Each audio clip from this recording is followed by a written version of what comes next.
Hello दोस्तों, मैं एडविट गगन रोड़ा। आज एक नया दिन, नई पॉडकास्ट लेकर शुरू हुआ है नूर भाईजान के साथ। इनका सैलून है नूर सैलून मॉडल टाउन में जो है, और इनका नाम है जावेद परवेज जी। आज हमारे साथ मौजूद हैं, जो आज हमें स्किन केयर के ऊपर टिप देंगे। स्किन केयर के अंदर आज हम हेयर ट्रीटमेंट के ऊपर बात करेंगे, और ये बहुत ही सालों से इस लाइन में जुड़े हुए हैं। और जब देखो इनके पास लड़कियों की लाइनें लगी रहती हैं, जावेद जी हमें ये बताइए, जावेद जी हमें ऐसे करके बताइए, आज हमें बालों का ये ट्रीटमेंट करके बताइए। मैं कहता हूँ मेरी वाइफ भी इनके पास जाती है, और वो हमेशा मुझे ये बोलती है कि इनसे ऊपर अभी तक मैंने किसी का अब लेके चलो परफेक्शन मैंने अभी तक किसी के पास नहीं देखी। इसी करके मुझे सबसे सही बंदे ये लगे कि आज मैं परवेज जी को लेके आता हूँ कि आज उनके साथ पॉडकास्ट करते हैं। और मेरी जो बहनें हैं जो हेयर ट्रीटमेंट से बहुत परेशान है, जिनको बहुत दिक्कतें आ रही हैं, तो आज हम जावेद जी का टाइम वेस्ट करेंगे। और टाइम वेस्ट करते हुए उनसे सीधा पूछेंगे, जावेद जी पहले हमें कुछ अपने बारे में बताइए। ये आपका नूर सैलून कब से है मॉल टाउन में, और कब से आप ये सर्विसेज दे रहे हो, और अक्सर लोगों के क्वेश्चंस क्या रहते हैं? ठीक है, हम उसके ऊपर बात कर रहे हैं। प्लीज थोड़ी अपनी इंट्रोडक्शन दीजिए, उसके बाद हम शुरू करते हैं। मिस्टर गगन, सबसे पहले तो थैंक यू सो मच मुझे ये अपॉर्चुनिटी देने के लिए, सो दैट मैं अपने क्लाइंट्स को, आपके नॉन्स या आपके फॉलोअर्स को ये बता सकूं वॉल्यूम हाई करना। कि क्या प्रॉब्लम्स चल रही हैं। सबसे पहले मैं अपने बारे में बताना चाहता हूँ। Myself Javed Parvez, I am a hair stylist. 2007 से मैं as a hair stylist practice कर रहा हूँ।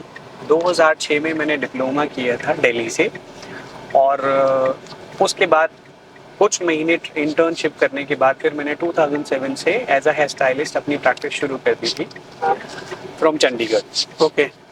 तो चंडीगढ़ में मैंने ये शुरू किया अपना प्रोफेशन, और इससे ये शुरू करने से पहले मुझे कोई इसको मैंने एज अ प्रोफेशनल या मैं इससे क्या अर्न करूँगा ये सोच के स्टार्ट नहीं किया था। अच्छा, ये मेरा एक पैशन था, इसी लाइन में आना है। इस लाइन में आना है। तभी तभी तभी और आपने अपने पैशन को फोकस बना के इस लाइन में आया, तभी आप इतना आगे आए हो। एग्जैक्टली। आज भी अगर कोई मुझसे पूछे कि मैं अच्छा हेयर स्टाइलिस्ट हूँ या अच्छा सैलून ओनर हूँ, देन आई कैन से कि मैं अच्छा हेयर स्टाइलिस्ट तो हो सकता हूँ, अच्छा सैलून ओनर शायद ना हूँ। बिकॉज अच्छा। मैं अपने प्रोफेशन में इतना पैशनेट हूँ कि मैं ये कोशिश करता हूँ जब मैं अपने क्लाइंट को कभी भी कोई एडवाइस करना होता है तो मैं भूल जाता हूँ कि मुझे इनसे चार्ज करना है या नहीं करना है। मेरी प्रायोरिटी ये रहती है इनका क्वेश्चन और मेरी तरफ से सॉल्यूशन होना। बिल्कुल ठीक बात है। और वहाँ मेरा बिजनेस साइड हो जाता है। मेरी ड्यूटी होती है कि मैं क्लाइंट को द बेस्ट एडवाइस करूँ जो उनके हक में बेहतर है। बिल्कुल ठीक बात है, तभी सर्विसेज दोगे, तभी कोई कस्टमर नेक्स्ट टाइम आता है। बिल्कुल। थोड़ा और कुछ बताइए अपने बारे में। 2007 में 6 में मैंने डिप्लोमा किया दिल्ली से। उसके बाद मैंने कुछ साल चंडीगढ़ में काम किया एज अ हेयर स्टाइलिस्ट। कई सैलून्स में मैंने जॉब किया। फिर मैं लुधियाना मूव हो गया था 2010 में। अच्छा। 2010 में मैंने यहाँ अपना सैलून ओपन किया। उसके बाद 2016 में मैंने एक कंपटीशन में पार्टिसिपेट किया। अच्छा। फेमिना हेयर हीरोज, जो कि मुंबई में हुआ था। अच्छा। और उस कंपटीशन में मैं एज अ कैटेगरी विनर रहा हूँ in 2016, cut and style long hair. Okay.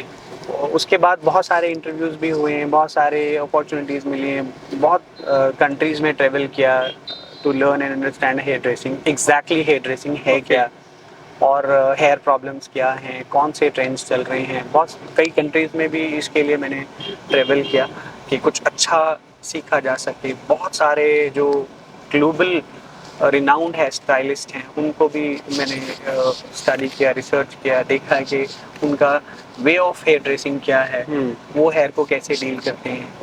तो बहुत सारी एक्सपीरियंस करने के बाद फिर मैं अपने सैलून में कोशिश करता हूँ कि बेस्ट सॉल्यूशन में अपने क्लाइंट्स को और जो लोग मेरे पास आते हैं उनको मैं दे सकूँ। लगे यार, सबको बताइए कि स्टाइलिश टिप्स हेयर को रखने के लिए क्या है, कोई एडवाइस अच्छी सी दीजिए जिससे हमारा स्कैल्प अच्छा सा रहे।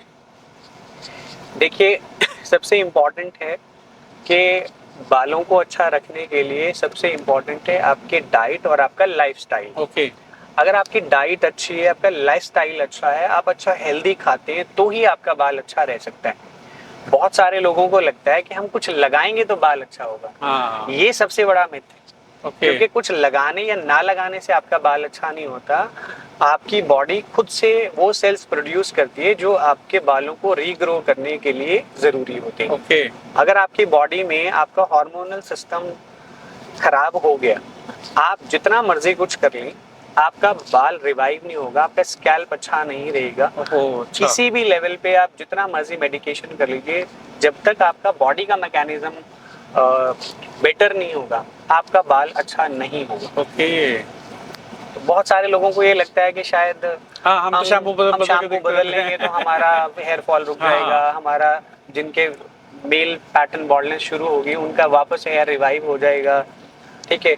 या वाइट हेयर अगर किसी के आ रहे हैं तो वो ब्लैक होना शुरू हो जाएंगे। ये सब नहीं myth होगा, है। ये मिथ है, ऐसा नहीं होगा। आपको अगर अपने हेयर को अच्छा रखना है, आपको अपना लाइफस्टाइल अच्छा रखना पड़ेगा, क्लोज टू नेचर आना पड़ेगा, आपका डाइट बहुत अच्छा रखना पड़ेगा आपको, तब आपका हेयर अच्छा हो सकता है। ओके।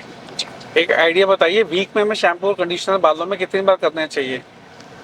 वीक में एटलीस्ट आपको 3 बार शैम्पू कंडीशनर करना जरूरी है। ओके। बहुत सारे लोगों को लगता है कि हम ज्यादा शैम्पू कंडीशनर करेंगे तो हमारा स्कैल्प ड्राई हो जाएगा या हमारा बाल ड्राई हो जाएगा। जितना स्कैल्प आपका जितना डर्टी रहेगा, आपका स्कैल्प उतना डैमेज। ओके। आपको जरूरी है, बाज लोग ऐसा करते हैं कि एक्सरसाइज किया, बस स्वेटिंग हुआ, जो आपका स्वेट ग्लैंड है हाइपर एक्टिव हुए, स्वेटिंग हुई बहुत ज्यादा, और फिर उसके ऊपर से शैम्पू नहीं किया, पानी डाला और फ्री। ओके। उससे क्या होता है कि जो आपकी बॉडी से ड्यूरिंग एक्सरसाइज जो टॉक्सिन्स थ्रू स्वेटिंग जो बाहर आ रहे हैं वो आपके स्कैल्प पे रहेंगे। ओके। उसके बाद आपने पानी डाला, वो क्लीन नहीं हुआ। अच्छा। पानी डालने के बाद पसीने के ऊपर जब आप पानी डालेंगे तो वो साफ होने के बजाय वो और गंदगी पैदा हो जाएगी, वहाँ पर ओके, इन्फेक्शन ओके, के चांसेस ओके, रहते हैं और ओके। आपका हेयर फॉल बढ़ने के ज्यादा चांसेस रहते हैं। सही है। अगर आप एक्सरसाइज करते हैं तो एक्सरसाइज के बाद पोस्ट वर्कआउट आप जब बात लेते हैं तो मेक श्योर आपको एक बार बेशक बहुत माइल्ड शैम्पू यूज करें, बट जरूर यूज करें सो दैट आपका स्कैल्प क्लीन हो जाए। और at least 3 times in a week आपको वॉश करना ही करना। अगर नहीं करोगे तो ये भी एक रूट कॉज होता है कि आपका हेयर फॉल शुरू हो जाता है। ओके। इन्हीं चीजों का हम ध्यान नहीं रखते ये और ध्यान बस नहीं रखते, बिल्कुल बिल्कुल हम कुछ भी करना शुरू कर देते हैं। एग्जैक्टली। और अभी धूप बहुत चल रही है, और अगर हमें घर में कुछ स्टाइलिस्ट बनना हो तो कुछ टिप्स दीजिए मेरी बहनों को कि वो घर में स्टाइलिश कैसे रह सकती हैं। देखिए, एक टिप तो ये है कि आज की अब जितनी धूप है, जितनी गर्मी है, इसमें हेयर को हाइड्रेट रखना बहुत जरूरी है। अच्छा। हाइड्रेटेड हम 2 तरह से रख सकते हैं। एक थोड़ा फ्रीक्वेंटली हम शैम्पू एंड कंडीशनर करें, वॉश जल्दी करें, और दूसरा आफ्टर एवरी 2-3 आवर्स कोई भी कंपैटिबल अच्छा सीरम अपने बालों में हर 2-3 घंटे में लगाएं। एक पंप निकाला, पाम्स पे स्प्रेड किया और उसको अपने बालों के एंड्स पे, टिप्स पे लगा लें। अच्छा। ये है केयर टिप। और अगर आपको स्टाइलिंग करनी है, कोई भी आप स्टाइल करना चाहते हैं, तो बेटर है कि पहले कोई भी शॉर्ट टर्म किसी भी सैलून, किसी भी हेयर स्टाइलिस्ट से सीखें कि स्टाइलिंग कैसे कर सकते हैं। फिर वो आयरन के हेल्प से, ड्रायर की हेल्प से, या बहुत सारे इक्विपमेंट्स आजकल आ रहे हैं मार्केट में, जिसकी हेल्प से आप अपने बालों में थोड़ी बहुत स्टाइलिंग कर सकते हैं। बहुत ज़्यादा स्टाइलिंग करने की ज़रूरत नहीं है, क्योंकि अगर अपने बालों में बहुत ज़्यादा आप हीट यूज़ करते हैं, बहुत ज़्यादा स्टाइलिंग करते हैं विदाउट एनी प्रोटेक्शन और प्रेप प्रोडक्ट, तो चांसेस हैं आपका बाल डे बाय डे ड्राई हो सकता है। और इसमें एक मास्टर टिप ये है, कभी भी स्टाइलिंग करना है तो पोस्ट वॉश करने के बाद आपको स्टाइलिंग करना, विदाउट वॉश के स्टाइलिंग नहीं करना। होता क्या है, सपोज आज आपने वॉश कर स्टाइलिंग आपने कल करनी, तो कल तक आपके बाल का जो मॉइस्चर लेवल है, वाटर मॉइस्चर लेवल है, वो 0 हो चुका होगा, पूरी तरह से वो ड्राई हो चुका होगा। उसके ऊपर जब आप हीट लगाते हैं, वो बिल्कुल ऐसा होता है कि जैसे आपकी ड्राई स्किन है और उसके ऊपर आप एसिड डाल रहे हैं। ये ऐसा काम करता है। तो अगर कभी आपको लगता है कि मुझे स्टाइलिंग करना है, आप वॉश कीजिए, शैम्पू करें, कंडीशनिंग करें बहुत अच्छे से। कंडीशनिंग करने के बाद देन आप स्टाइलिंग करें इमीडिएटली, बाल ड्राई करें, स्टाइलिंग करें, क्योंकि उस वक्त हेयर बहुत हाइड्रेटेड होता है। अच्छा। और जब आप उसमें हीट लगती है बालों पे, तो वो जो वाटर और मॉइस्चर लेवल है वो उसको कंज्यूम कर लेता है और आपका बाल सेफ रहता है। लेकिन अगर गैप डाल के आप स्टाइलिंग करते हैं कि अभी आपने वॉश किया, 2-3 घंटे 4 घंटे में बालों से वाटर मॉइस्चर लेवल खत्म हो चुका होता है, और फिर जब आप हीट लगाते हैं तो बाल को का पीएच बहुत बढ़ा देते हैं और ड्राई कर देते हैं बाल। हीट से मुझे याद आया क्या जब लड़के हीट कर रही होती हैं, जब कोई मशीन चला रही होती है, उनके बाल जल जाते हैं, जी बिल्कुल। तो उससे कोई रिएक्शंस होते हैं क्या? सबसे पहले तो ये है कि हीट को जब भी आपने कोई स्टाइलिंग करना है किसी भी टूल के साथ, चाहे वो आयरन यूज कर रहे हैं, चाहे वो ड्रायर यूज कर रहे हैं, कुछ भी यूज कर रहे हैं, सबसे पहले तो मॉनिटर करें कि हीट कितना है। अच्छा। एक हर हेयर को एक डिफरेंट हीट चाहिए होता है। किसी को 230 आयरन का एक टेम्परेचर होता है बेसिकली 190 से लेकर के 230 तक। ओके। अगर आपका बाल बहुत पतला है, सेंसिटिव है, तो मिनिमम हीट के साथ काम करें। और अगर आपका बाल बहुत रेजिस्टेंट है, फिर आप हीट थोड़ी सी बढ़ा सकते हैं।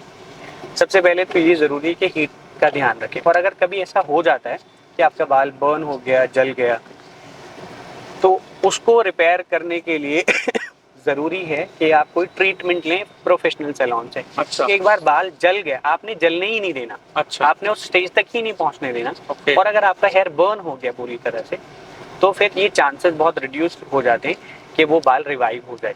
अच्छा। और अगर आपको उसको ठीक करना है, तो वहाँ आपको ज़रूरी है कि आप एक अच्छा आप कंपैटिबल शैम्पू कंडीशनर अपने हेयर स्टाइलिस्ट के रिकमेंडेशन से यूज़ करें। और उसको किसी भी अच्छे स्पा ट्रीटमेंट या कोई अच्छा मोरक्कन ऑयल, आर्गन ऑयल हर 2-2 3-3 घंटे बाद उसको लगाते रहें, ताकि बाल में वापस मॉइस्चर रिस्टोर हो सके। ओके। अदरवाइज बेस्ट सॉल्यूशन ये है कि स्टाइलिस्ट के पास जाएं, अपने बालों के हिसाब से एक अच्छा शैम्पू कंडीशनर सेलेक्ट करें और उसको यूज़ करें। और स्पा ट्रीटमेंट या कोई भी जो कंपैटिबल ट्रीटमेंट उनके बालों के लिए ज़रूरी है, वो आप सैलून जाके करा सकते हैं। और हीट अवॉइड करें। जितनी देर आपका बाल पूरी तरह रिकवर नहीं हो जाता, उतनी देर हीट ना लगाएं। ओके। और अच्छा कोई सीरम, कोई मोरक्कन ऑयल, कोई भी ट्रीटमेंट ऑयल आप टाइम पर हर 2-3 घंटे बाद अपने बालों में लगाएं। तो वो मॉइस्चर बैलेंस होने के बाद चांसेस होते हैं कि ड्राइनेस कम हो जाए। मुझे एक क्वेश्चन और जवाब दीजिए, क्या इसका इनकम सोर्स क्या है? मतलब आपको लगता है इससे घर चल जाता है? हेयर स्टाइलिंग प्रोफेशन से हाँ। अगर हम बात करें, देखो, जो लोग बहुत पैशनेट हैं, हार्ड वर्किंग है, तो इससे घर ही नहीं चलता, लाइफस्टाइल भी चलता है। क्या बात है। ये तो सिर्फ आपके ऊपर है कि आप इसको कितना सीरियस लेते हैं। एक हेयर स्टाइलिस्ट सिर्फ बालों को नहीं टच करता, लोगों की हार्ट को टच करता है। अच्छा। और ये एक बहुत अच्छा सोर्स ऑफ इनकम है, नॉट इन इंडिया ओनली। किसी भी कंट्री में आप ट्रेवल करते हैं, वहाँ आप देखेंगे हेयर स्टाइलिस्ट की एक ऐसी इमेज है कि उनका अपॉइंटमेंट नहीं मिलता।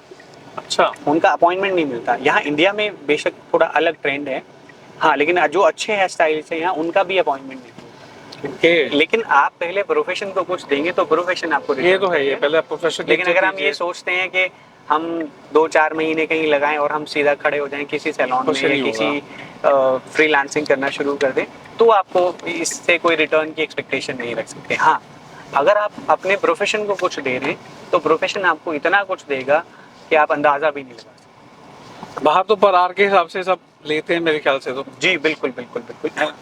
हर कंट्री में, हमारी कंट्री में तो मंथली सैलरी होती है। और अगर हम किसी दूसरे कंट्री की बात करें तो वहाँ पर आवर सैलरी मिलती है। और एक बहुत अच्छा और बहुत साफ सुथरा प्रोफेशन है, बिना किसी झंझट के, बिना किसी ज़रूरत से ज़्यादा एफर्ट के आप अच्छा अर्न कर सकते हैं। और इसमें एक बड़ी अच्छी बात यह है कि आपको लोगों का प्यार बहुत मिलता है। हर एक इंसान दुनिया में, मुझे नहीं लगता कोई एक ऐसा इंसान हो जो अपने आप को ब्यूटीफाई नहीं करना चाहता। ये तो है, ये हर इंसान अपने आप को सुंदर दिखाना चाहता सुबह उठ है, के सबको शीशे में देखना सबको पसंद है। शीशे में देखना है। और उसके लिए एक हेयर स्टाइलिस्ट का जो रोल है, उसके बिना कुछ नहीं हो सकता। अगर आप अपने आप को ब्यूटीफाई करना चाहते हैं, विदाउट हेयर स्टाइलिस्ट आप कुछ नहीं, आप पॉसिबल नहीं है। हाँ, आपने अच्छे कपड़े पहने, अच्छा रेडी हुए, आपका हेयर अच्छा नहीं लग रहा है, आपका सारा लुक जीरो है। एक अच्छा स्टाइलिश बनने में, हेयर स्टाइलिश बनने में कितना टाइम लग जाता है? हेयर ड्रेसिंग में अगर हम सीखने की बात करें तो जो इसमें 2 चीज़ें हैं। एक होता है कि आपने प्रिंसिपल्स को सीखना, रूल्स को सीखना, हेयर ड्रेसिंग के रूल्स क्या हैं वो सीखना। और एक होता है हेयर स्टाइलिस्ट बनना। सीखने के लिए आपको 4 मंथ to 6 मंथ सफिशिएंट होता है। आप सीख जाते हो कि बेसिक रूल्स क्या हैं हेयर ड्रेसिंग के। अच्छा।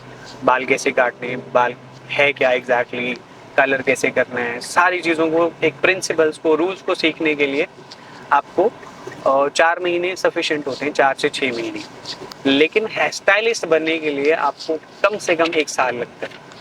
ओके। अगर आप 4 महीने के बाद प्रैक्टिस करते हैं, अच्छी प्रैक्टिस करते हैं, हार्ड वर्क करते हैं, तो 4 महीने के बाद जो 6-8 महीने आप लगाएंगे उसमें आपको एक्सपीरियंस होगा, समझ आएगा टेक्सचर की हेयर टेक्सचर की वेरिएशन क्या है, अच्छा। हेयर लाइन क्या है, लोगों के प्रॉब्लम्स क्या हैं, उनको सॉल्व कैसे करना है। उसके लिए एटलीस्ट आपको 1 ईयर लगता है। 1 ईयर में आप एक बहुत अच्छे हेयर स्टाइलिस्ट बन सकते हैं, but it depends on you. अगर आपकी मेहनत, आप पैशनेट हो, डेडिकेटेड हो तो। और अगर आप मेहनत नहीं करते तो कोई भी प्रोफेशन आपको वो एक तो अच्छा फिर कोई फायदा नहीं है। हाँ, इस लाइन में आप कब से और इसका फ्यूचर क्या देखते हो? मैं 2007 से एज अ हेयर स्टाइलिस्ट काम कर रहा हूँ। और मुझे अपने इन तकरीबन अगर देखें तो 14-15 साल हो गए। इन 14-15 सालों में मैंने कभी, मुझे रिग्रेट नहीं हुआ कि मैं हेयर स्टाइलिस्ट क्यों करूँ। अच्छा। हर रोज मुझे कुछ ये सीखने को नया एहसास मिलता है। होता है कि मैंने सबसे अच्छा प्रोफेशन चूज किया। क्या बात है। और इसका फ्यूचर क्या है, अगर हम आप आने वाले टाइम की बात करें, अब तक तो फिर भी ये था कि इंडिया में तो 70% लोग हेयर स्टाइलिंग या सैलून जाना अब शुरू किया कुछ सालों से। लेकिन आने वाले कुछ सालों में 100% लोग सैलून जाएंगे, हर रोज जाएंगे। ऐसा, और हर रोज जाएंगे। अभी तो क्या है, मतलब हम लुधियाना की अगर बात करें, पंजाब की, तो अभी क्या है कि अगर कोई ओकेजन है तो हमें तभी सैलून लोग आते जाना हैं। है। हाँ। ठीक है, मतलब साल में 6-8 महीने ऐसे होते हैं जिसमें थोड़ा फ्रिक्वेंटली सैलून जाते हैं क्योंकि फंक्शंस रहते हैं, बहुत सारी चीजें। और 4 महीने ऐसे रहते हैं जिसमें अवॉइड करते हैं। सही बात है। ये हमारे लुधियाना पंजाब का अभी का ट्रेंड चल चल रहा है। बट अगर आप मेट्रो सिटीज की बात करें, दिल्ली, मुंबई, चंडीगढ़, उनको तो रोज सुबह जॉब पे जाना है, लेडीज को भी, हस्बैंड को भी, उनको तो हर हफ्ते तैयार होना है। बिल्कुल, उनका एक रूल है कि 15 डेज में आपको एक सैलून विजिट करना है तो करना है। अच्छा। 1 महीने में आपको कुछ कराना है, कोई हेयर कट लेना है, या 2 महीने में हेयर कट लेना है, तो लेना है, उनको जाना ही जाना है। ओके। हम तो ओकेजनली जाते हैं ना, भी कोई फंक्शन आएगा तो बस ठीक है हम बस। सैलून जाएंगे, बट वहाँ ऐसा नहीं है। उनको हर रोज अप टू डेट रहना है, तो उनका एक फिक्स्ड शेड्यूल है कि आपको इस डेट को या इस मंथ के इस वीक में आपको सैलून जाना है। उनके फिक्स्ड अपॉइंटमेंट्स रहते हैं। तो ओके। वो लोग ऑफिशियल हैं और वो मतलब हर रोज उनको वर्किंग है, तो उनको जाना ही जाना पड़ता है सैलून। पंजाब में जो लोग वर्किंग नहीं है वो देखते हैं कि हाँ हमें कोई फंक्शन आएगा तो हम काम कराएंगे, लेकिन उनको हर रोज अप टू डेट रहना, वो जाते ही जाते हैं। और आने वाले टाइम में यही ट्रेंड रहने वाला है कि हर इंसान अपना एक टाइम शेड्यूल के हिसाब से जाएगा ही जाएगा, कि उसको 1 हफ्ते में सैलून विजिट करना है तो वो करेगा ही करेगा। तो ये आने वाले टाइम में भी ये प्रोफेशन ग्रो कर रहा है और हेयर्स करेगा। में जो एलर्जी, जो सेंसिटिव स्किन हो जाती है, जी। उसको आप कैसे देखते हो? देखो, हेयर बेसिकली स्कैल्प या कोई एलर्जिक है या नहीं है, उसके लिए एक पैच टेस्ट होता है। अच्छा। सबसे पहले तो उसके कुछ सिम्टम्स होते हैं, वो पता लग जाते हैं कि अगर क्लाइंट की स्किन एलर्जिक है तो क्लाइंट को भी थोड़ा पता होता है इसके बारे में। लेकिन अगर कोई फर्स्ट टाइम कलर कराने के लिए आ रहा है, किसी ने उससे पहले कोई कलर नहीं कराया, तो एक पैच टेस्ट होता है जो कि ईयर के पीछे लगाते हैं यहाँ पर। अच्छा। और यहाँ पर कलर का एक थोड़ा सा कलर यहाँ पे लगा देते तो हैं, नहीं हो रहा, लग तो नहीं रहा। तो उसको 24 घंटे के लिए छोड़ देते हैं। वैसे तो क्लाइंट को 2-3 घंटे में ही पता लग जाता है कि अगर वहां पर उसको खारिश, ईचिंग कुछ भी हो रहा है, इट मींस वो कोई दिक्कत एलर्जिक है। तो हम उसको कहते हैं उसको क्लीन कर दें और कोई भी एंटी एलर्जी ले तो लें। दोस्तों, अगर किसी से फर्स्ट टाइम जा रहे हैं तो आपको पता लग गया कि आपको पहले यहाँ पे कान के पीछे टच करवा के देखना है 2-3 घंटों के लिए कि आपको एलर्जी तो नहीं हो रही।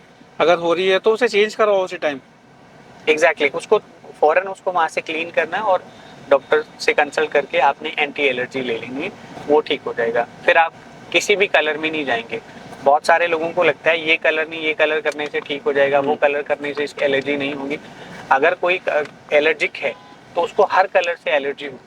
ओके। कोई कलर ऐसा नहीं है कि अमोनिया, नॉन अमोनिया आप कलर करेंगे तो आपको एलर्जी नहीं होगी। अगर आपकी स्किन एलर्जिक है तो होगी ही होगी। अमोनिया नॉन अमोनिया कोई फर्क ही नहीं है फिर तो। ना, बेसिकली ये भी एक मार्केटिंग स्ट्रैटेजी रही है अमोनिया और नॉन अमोनिया की। जो बोल के। कंपनीज नो अमोनिया कलर बना रही है वो अमोनिया कलर भी बना रही है। बिल्कुल बना और रही है। अगर नॉन अमोनिया कलर इतना खराब है तो फिर वो अपने अमोनिया कलर को बंद कर दें। बेच को रही है। क्यों बेच रहे हैं?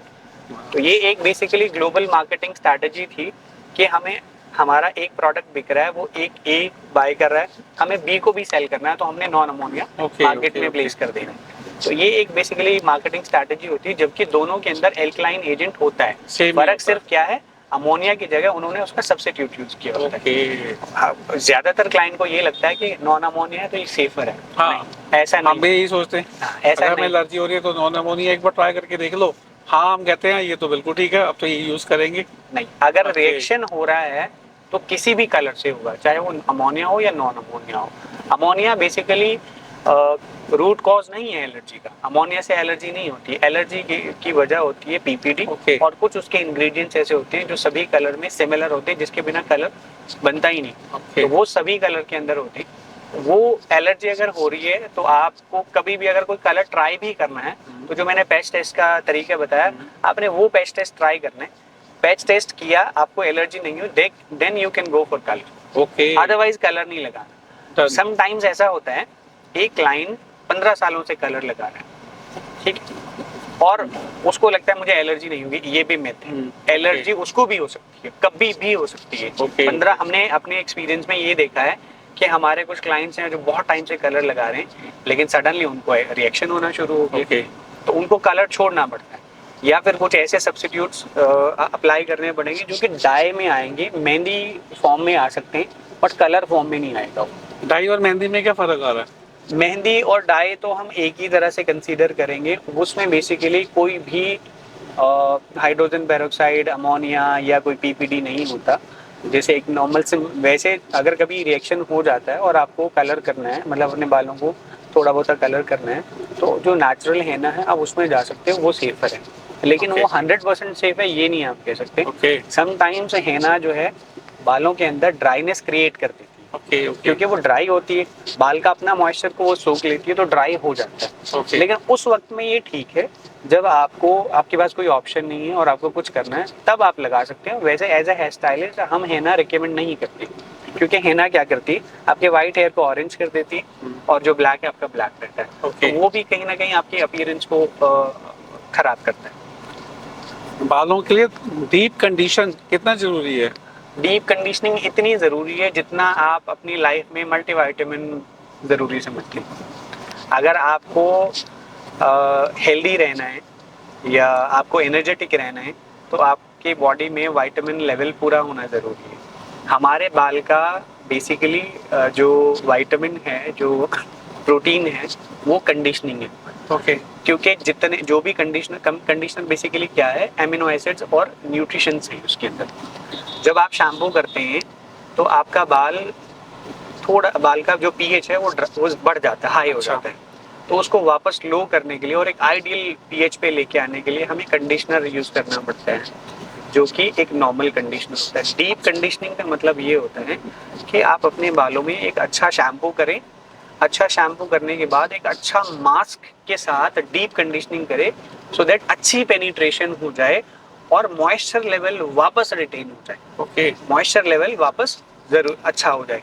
अगर आपके बालों का मॉइस्चर लेवल कम होता जाता है तो डेफिनेटली आपका बाल पोरोसिटी की तरफ जाता है, ड्राइनेस की तरफ जाता है।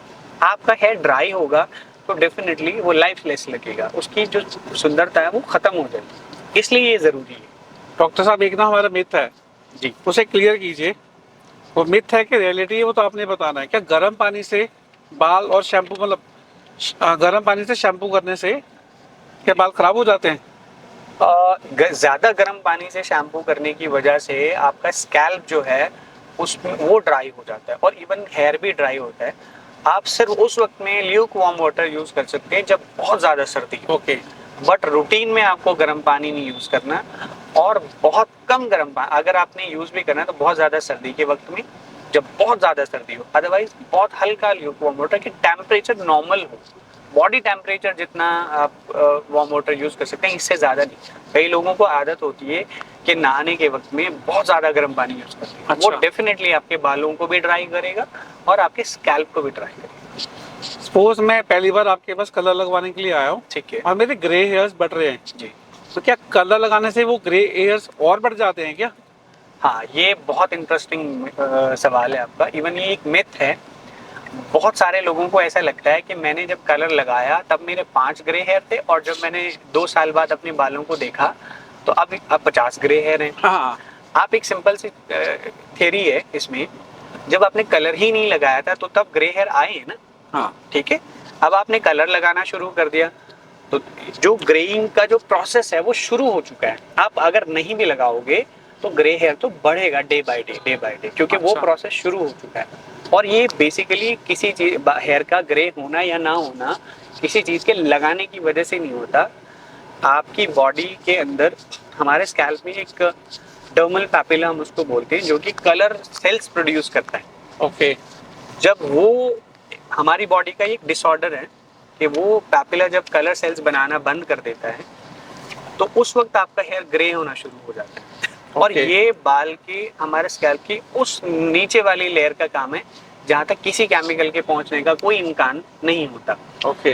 तो अगर ग्रे, इसका मैं एक एग्जांपल आपको देता हूँ। हमारे एक बहुत बड़े हेयर स्टाइलिस्ट और एक कंपनी के नेशनल एजुकेशन मैनेजर, उनसे हमने ये सवाल किया बहुत साल पहले जब हम बिगिनर ही थे। हाँ। हमने उनको यही सवाल पूछा। उन्होंने कहा कि मैंने जब कलर शुरू किया था एज अ फैशन कलर में करता था अपने बालों में, तो उस वक्त में मेरे कुछ 10-12 ग्रे हेयर थे। तो मैं फ्रिक्वेंटली कलर लगाना शुरू कर दिया, रोज रोज रोज, क्योंकि मैं खुद हेयर स्टाइलिस्ट हूँ तो मुझे हर रोज नए एक्सपेरिमेंट करना ज़रूरी बनता था कि मैंने आज ये कलर करना, कल ये कलर करना है। कुछ 12-15 साल के बाद मैं बीमार हो गया किसी वजह से और हॉस्पिटलाइज रहा हूँ कुछ 20-25 दिन। अब उन 20-25 दिनों में मैं कलर ही नहीं लगा पाया क्योंकि मैं तो अपने उसमें ही नहीं था।